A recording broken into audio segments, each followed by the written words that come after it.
Beaucoup pensent que lorsqu'on s'éveille spirituellement, on devient riche. Lorsqu'on retourne à la source, on crée une relation avec nous-mêmes. On est dans le processus d'élévation, hein, d'illumination. On devient riche. La richesse se définit en fonction de chaque personne.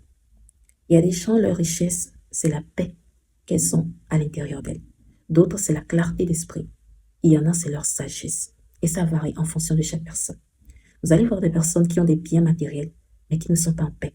Donc ces personnes n'ont pas encore atteint leur richesse. Mais malheureusement, dans la société, lorsqu'on parle de richesse, beaucoup pensent immédiatement aux biens matériels. Mais ce n'est pas toujours le cas. Ce n'est pas toujours le cas. Est-ce que vous comprenez? Personne n'est venu sur terre pour vivre la misère, pour souffrir autant pour moi. Toute personne qui souffre, ce sont des personnes qui sont déconnectées à qui elles sont réellement.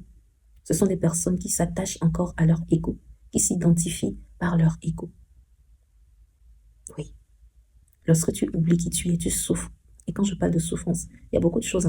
Il y a des gens qui ont des biens, mais qui ne font que tomber malades, qui ont des problèmes de santé. La santé, c'est aussi une richesse. Oui, la santé, c'est aussi une richesse. Donc, c'est en apprenant à te connaître que tu vas découvrir ta richesse. Ce qui t'importe le plus, ce qui te rend vivant, ce qui te met en bonne santé, ce qui te met en bon état, c'est là ta richesse. D'accord? Prends soin de toi.